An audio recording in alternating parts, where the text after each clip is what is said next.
लोग फिर से आ चुके हैं बहुत ही एक नए वीडियो के साथ। तो आज हम लोग पढ़ने वाले एसएसटी का चैप्टर जो कि है हमारा हिस्ट्री का, और जो कि नाम है उसका from a kingdom to an empire.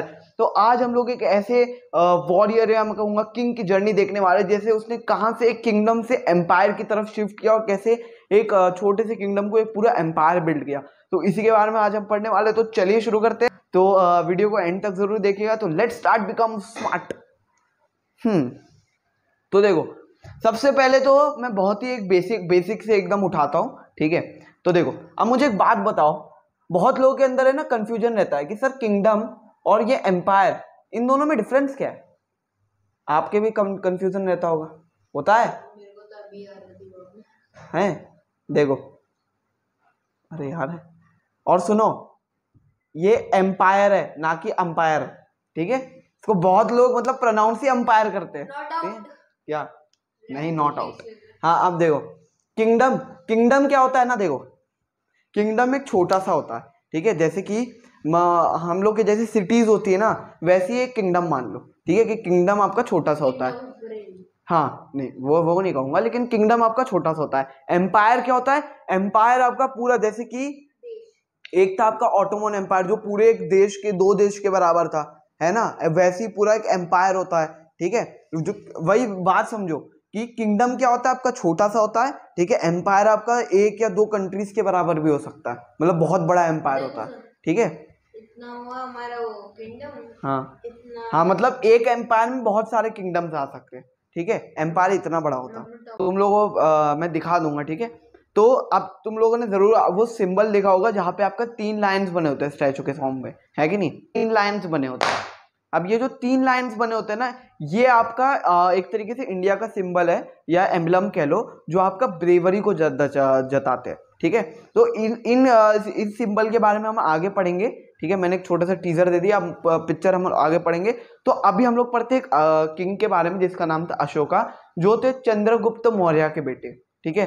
ध्यान सुनना, चंद्रगुप्त मौर्य थे। अशोका आपका एक पूरे क्या कह सकते हैं, हिस्ट्री के वन ऑफ द ग्रेटेस्ट, आपके क्या बोल सकते हैं, रूलर थे, ठीक है। वो वाला रूलर नहीं, किंग वाला रूलर, ठीक है, वो थे। फिर चंद्रगुप्त मौर्य के जो पोते थे वो अशोका थे, ना कि बेटे, ठीक है। तो ये आपका कितना है, चंद्रगुप्त मौर्य की बात करें 2300 साल पुरानी बात कर रहे हैं, समझ में आ रहा है, ठीक है। फिर एक वाइज मैन या मंत्री होते ना, तो उन्हीं के एक मंत्री टाइप थे जो जिनका नाम था चाणक्य, ठीक है। अब जो चाणक्य थे वही उनको सब एडवाइस वगैरह करते थे, उन्हीं के बारे में लिखा हुआ है, ठीक है। ये जो इंडिया से लेकर ये पूरा है ना, ये जो पूरा है, ये आपका पूरा मौर्य एम्पायर था, ये, ठीक है। ये पूरा आपका मौर्य एम्पायर था, यानी इंडिया से लेकर पाकिस्तान, नेपाल वगैरह सब इंक्लूडेड, ठीक है। पूरा आपका मौर्य एम्पायर था, बहुत बड़ा था मौर्य एम्पायर, और बहुत ज्यादा टाइम तक चला था, बहुत पावरफुल भी था, ठीक है। इस वजह से बहुत ज्यादा भी टाइम तक चले था। जैसे हर एम्पायर में होता है, वैसे इसमें भी आपका फार्मर्स थे, हर्डर्स थे, ठीक है। हर्डर्स फार्मर्स एक तरीके से एक ही बात है, ठीक है। फार्मर्स थे। फिर आपका जो सेंट्रल इंडिया था, जो मतलब थोड़ा सेंटर में आता था, उधर फॉरेस्ट में आपका जो फॉरेस्ट के रिसोर्सेज पे जीते थे, जैसे कि आपके वुड रिसोर्सेज पे हो गए, उन सब पे जीने वाले लोग थे, ठीक है। अब आगे देखो, they probably at different kinds of food and road different kinds of, वही कि वो अलग अलग तरीके के कपड़े पहनते थे और अलग तरीके की भाषा बोलते थे। अब देखो, वही इसमें भी सेम चीज लिखी है, मेरा कॉपी लिखी है कि एम्पायर में आपके होते हैं एम्परर्स, ठीक है। किंगडम में आपके होते हैं किंग्स, और एक एम्पायर में आपके बहुत सारे किंगडम्स हो सकते हैं, और एक एम्पायर आपका किंगडम से बहुत ज्यादा बड़ा होता है और उसमें ज्यादा बड़ी आर्मी लगती है उसको प्रोटेक्ट करने के लिए। So they all need a large number of official who collect tax. तो एम्पायर्स में क्या होता है, समझो एक एम्पायर है जिसमें 9 किंगडम्स है, समझ लो, ठीक है। एक एम्पायर है जिसमें 9 किंगडम्स है, बड़ा सा एम्पायर है। तो हर 9 किंगडम से ना अपने एक एक किंगडम आपका टैक्स कलेक्ट करेगी लोगों से, और वो टैक्स आपका किस में जाएगा, मेन एम्परर के पास जाएगा। समझ में? ऐसे पूरा टैक्स कलेक्शन का प्रोसेस चलता है, यानी ईच किंगडम से वो टैक्स लेते हैं, ठीक है। अब देखो, हम पढ़ने वाले रूलिंग द एम्पायर, ठीक है। क्या? रूलिंग द एम्पायर, कि उस एम्पायर को या कोई भी एम्पायर को रूल कैसे किया जाता है। अब ध्यान सुनना कि अब हम पढ़ने वाले रूलिंग द एम्पायर, ठीक है। तो रूलिंग द एम्पायर मतलब कि कैसे उस पे हुकूमत की जाती है कोई भी एम्पायर पे, ठीक है।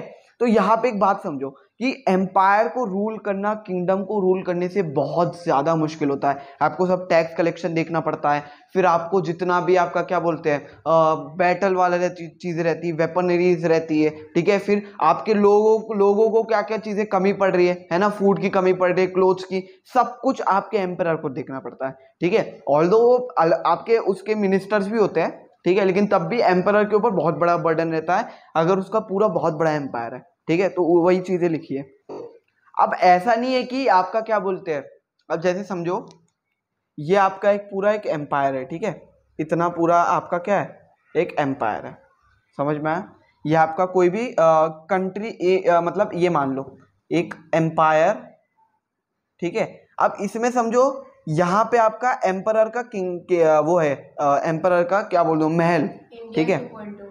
नहीं अरे इंडिया जैसा थोड़ा सा बना है, ये एम्परर का मेन महल है, ठीक है। अब इसमें ये देखो समझो ये आपका क्या है, मैं आपका क्या बना रहा हूँ, अलग अलग किंगडम्स ये एम्पायर के, ठीक है। तो ये जो अलग अलग किंगडम्स है ना, इसमें एक किंग्स अपॉइंट करता है अपने हिसाब से। तो यहाँ पे एक किंग हो, यहाँ पे किंग हो, यहाँ पे यहाँ पे किंग होगा, और ये सब किंग क्या करते हैं, एक एम्परर की बात मानते हैं, और टैक्स वगैरह सब जितना भी कलेक्ट होता है, जो भी चीजें होती है सब इसको देते हैं, ठीक है, टैक्स वगैरह कलेक्ट करके। फिर उसके बाद जो भी ये हुक्म देता है ये सबको मानना पड़ता है। और ये जो किंगडम्स रहते हैं इनकी, जैसे समझो ये किंगडम है, तो इसके इतना जो ये इतना एरिया है ना, इसको प्रोटेक्ट करना इसकी जिम्मेदारी है, समझ में आया। तो ऐसा नहीं होता कि इतना बड़ा एम्पायर हो तो सिर्फ अकेला एम्परर संभाल रहा है, वो छोटे छोटे किंग्स और मिनिस्टर्स अपॉइंट करके रखता है, ठीक है। अब क्या होता है ना, जैसे एम्परर आपका टैक्स वगैरह कलेक्ट करने के लिए, या फिर जो भी आपका मैनेजर जो होता है ना, जैसे हम लोग के इसमें मैनेजर होता है, वो ऑफिशियल अपॉइंट करता था, ठीक है।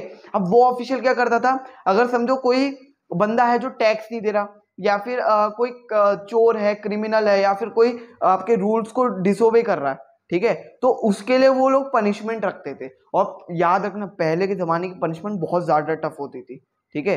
तो फिर वो ऐसे उसके लिए पनिशमेंट भी ऑफिशियल अपॉइंट करते थे, और वो पनिशमेंट के ऐसी ऐसी कोई भी पनिशमेंट होती थी कि वो सबके सामने करते थे। जैसे अगर फांसी पे लटकाना तो फांसी पे सबके सामने लटका दिया, है कि नहीं, वैसे वैसे कोई भी पनिशमेंट, ताकि सबको सबक मिले, समझ में आ रहा है। सबको क्यों? हाँ, या और तो वो ये जितनी भी पनिशमेंट वाली चीज है, जितनी भी चीज है, ये सब आपका जो एम्परर होता है मेन, वो सुपरवाइज करता है, यानी वो सब वो इन सब चीजों पे नजर रखता है, ठीक है। जैसे वो अब देखो जो राजा का जो मेन एम्परर है, उसका जो बेटा होता है वो प्रिंस होता है ना, राजकुमार। तो उसको क्या ऐसे ही नहीं कि उसको एक किंग दे दिया, या मतलब एक किंगडम दे दिया पूरा, ऐसा नहीं करते। वो क्या करते हैं, धीरे धीरे धीरे धीरे उसके ऊपर ऐसे थोड़ा थोड़ा बर्डन डालते रहते हैं। जैसे कभी वो छोटा है, ठीक है, तो उसके ऊपर वही मतलब थोड़ा देखने के लिए कि तुम जाके मार्केट देखो, या फिर तुम जाके तो मतलब लोगों की दुख वो सब सुनो, कहानियां सुनो कि उनको क्या कमी पड़ रही है। पहले पहले में ये, फिर जब वो थोड़ा बड़ा हो गया तो उसको बैटल्स वगैरह लड़ने के लिए या फिर बैटल्स को संभालने के लिए भेजा। फिर और बड़ा हो गया तो उसको कोई मिनिस्टर की पोस्ट दे दी। ऐसे ऐसे धीरे धीरे करके उसका प्रिंस का लेवल राइज करते जाते, ताकि जब वो एकदम बड़ा हो जाए, एम्परर का टाइम खत्म हो जाए, तो एम्परर बनने लग जाए, ठीक है। समझ में आया, वरना पता चला कि एम्परर का बेटा परचूनी की दुकान खोल के बैठा है कि नहीं। जो आपका मौर्य एम्पायर, हम लोग मौर्य एम्पायर की बात करते हैं। अब ऑल्दो ये आपका मौर्य एम्पायर जैसा लग नहीं रहा है, लेकिन तब भी मतलब एज्यूम कर लो कि मौर्य एम्पायर है, ठीक है। तो मौर्य एम्पायर में क्या होता था ना, कि आपका वो रोड्स और फिर जितने भी रिवर्स वगैरह है उन पे बहुत ध्यान देते थे। क्यों? क्योंकि देखो रोड्स और रिवर्स से मेन ट्रांसपोर्ट होना है, रोड से आपका मालगाड़ी वगैरह जो आनी है, ठीक है, और जो रिवर्स है उसमें से आपका बोट्स वगैरह शिप वगैरह आनी है, उसी से मेन ट्रांसपोर्ट होना है। तो इसलिए वो लोग क्या करते थे, रोड्स और रिवर्स पे बहुत ज्यादा ध्यान देते थे, ठीक है। अब यहाँ पे भी एक और एक चीज लिखी है, north west was important for blankets, ठीक है। देखो नॉर्थ वेस्ट कौन सा होता है, नॉर्थ वेस्ट, यानी जो ये वाला इलाका था, ठीक है, ये वाला इलाका आपका किसके लिए इंपॉर्टेंट था, ब्लैंकेट्स के लिए। मगर क्यों? तो चादरें ना ओढ़ोगे, और ब्लैंकेट्स का मतलब सिर्फ चादरें नहीं होती, मतलब कॉटन के बड़े बड़े कपड़े जिससे आपका कपड़े बन सकते हैं, ठीक है। और आपका जो साउथ पार्ट था, तो क्लोथ्स क्या होता है? क्लोथ्स भी तो आपका ब्लैंकेट्स मतलब का बड़े बड़े कपड़े के टुकड़े से ही बनता है ना, उनको काट उठ के सिल उल के, है कि नहीं। अब देखो south India was important for gold. ये जो आपका साउथ इंडिया है ना, ये अभी के भी टाइम में ये आपका क्या बोलते हैं, मिनरल्स के लिए, मैं मिनरल्स लिख लेता हूँ सीधा, मिनरल्स के लिए। मिनरल्स क्या मतलब sir? Mineral water, not mineral water. Minerals यानी आपका गोल्ड हो गया, फिर आपका आयरन हो गया, फिर प्रीशियस पत्थर हो गए, पत्थर जैसे कि आपका मार्बल वगैरह जो भी है, ठीक है, वो सब आपका साउथ से आता था। समझ में आ रहा है? ये लिखा। अब यहाँ पे भी आपका, मैंने आपको देखो स्टार्टिंग में बताया था कि सेंट्रल इंडिया था जहाँ पे आपका फॉरेस्ट था। अब फॉरेस्ट के लोगों को देखो ना, खाने की टेंशन है ना, खाना उनको उधर से मिल जाएगा फॉरेस्ट से, हंटिंग करके या फिर फ्रूट्स खा लेंगे। दूसरा, उनको ना क्या बोलते हैं, कपड़े उपड़ों की टेंशन है। कपड़े तो उनके पास वूल वगैरह तो रहता ही, शीप रहते हैं ना उनके पास, हाँ पत्ते उत्ते पहन लेंगे, है कि नहीं? फिर और मतलब उनके पास कुछ ज्यादा उतनी जरूरत नहीं है, ठीक है, तो इसलिए वो इंडिपेंडेंट एक तरीके से समझ लो। तो यानी कि इसमें आपका क्या है कि वो इंडिपेंडेंट थे एक तरीके से, लेकिन वो भी ऐसा भी नहीं कि एकदम अलग ही हो गए एम्पायर से। वो भी एम्पायर को हनी है, ठीक है, फिर जितना भी वुड रिलेटेड चीजें हैं और एलिफेंट्स है, वो सब वो उनको सप्लाई करते थे, ठीक है, उनके काम के लिए।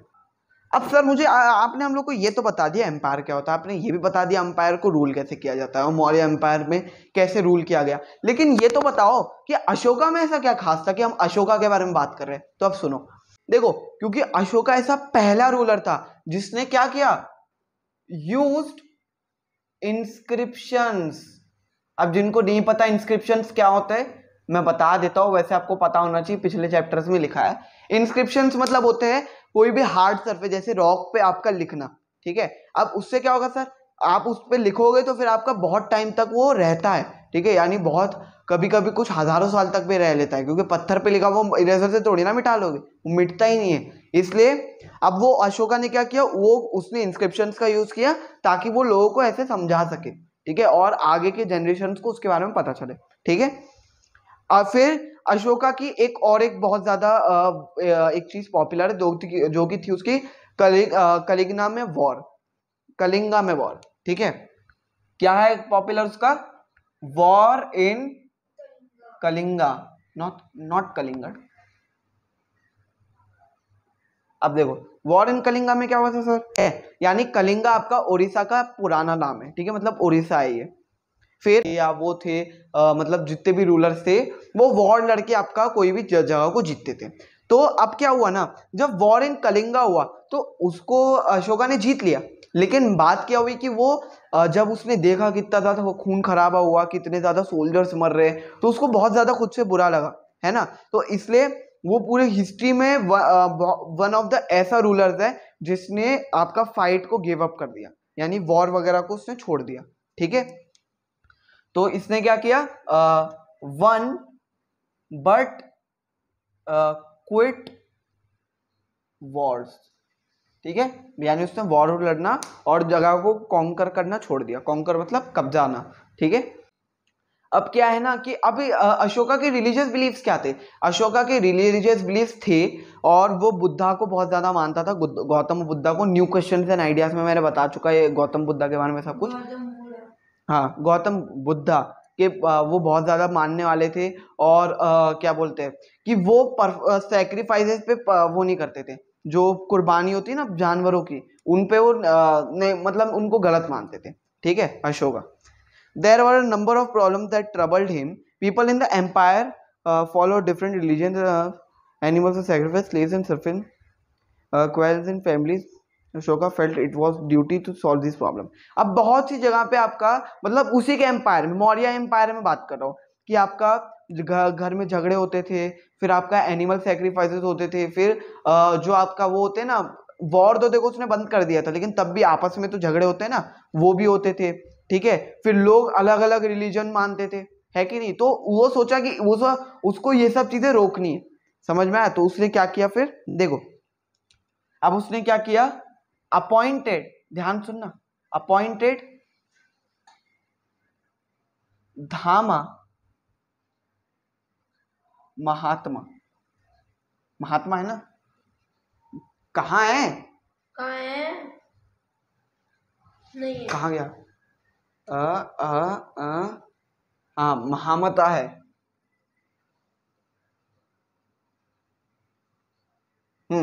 तो उसने क्या किया, ताकि वो इन सब चीज़ों को रोक सके उसने धामा महामता नाम के एक ऑर्गेनाइजेशन मान लो या ग्रुप ऑफ पीपल मान लो, उनको अपॉइंट किया जो कि लोगों को जाके इनके जो अशोका बिलीव करता था उनके बारे में जाके बताए और उनको इन सब चीज़ों से दूर रखे और उनको इन सब चीज़ों करने से रोके। ठीक है, तो Ashoka got his messages inscribed on rocks and pillars, instructing his officials to read his message to those who could not read it themselves। यानी जो आपके रूल्स होते थे या जो भी चीज़ें होती थी, ठीक है, वो क्या करता था, उन्हें इंस्क्रिप्शंस में लिख देता था, यानी पिलर पे लिख दिया, कभी दीवार पे लिख दिया, कोई रॉक सरफेस पे लिख के ज़मीन पे लगा दिया। और जो लोग पढ़ नहीं पाते थे वो अपने ऑफिशियल्स को भेजता था ताकि उनको पढ़ के खुद बताओ। ठीक है, जो भी रूल्स वगैरह है या फिर जो भी आपका धामा यानी उसका बिलीफ, ठीक है, जो भी था वो। अब देखो उसने क्या किया, सिर्फ यहाँ पे नहीं रुका, उसने मैसेंजर्स अपने सीरिया, इजिप्ट, क्या हुआ, हाँ, उसने अपने मैसेंजर सीरिया, इजिप्ट और बहुत सारी कंट्रीज में भी भेजे ताकि वो उनको बता सके कि सैक्रिफाइसेस करना गलत है या फिर वो है, और ये सब चीज़ें जो मैंने आपको बताया अशोका बिलीव करता था। और उसने क्या किया, फिर रोड्स बनाए, वेल्स बनाए, ठीक है, फिर उसने मतलब बहुत सी चीज़ें बिल्ड करी, हाउसेस वगैरह बनाए, और उसने फिर ऐसी वो बहुत ज़्यादा फेमस होता चला गया क्योंकि वो बहुत यूनिक था। ठीक है, तो यहीं पे आपका छोटा सा चैप्टर खत्म होता है। तो अगर आपको कोई डाउट है तो कमेंट में जरूर पूछेगा। तब तक के लिए stay amazing, be amazing, goodbye from a man amazing.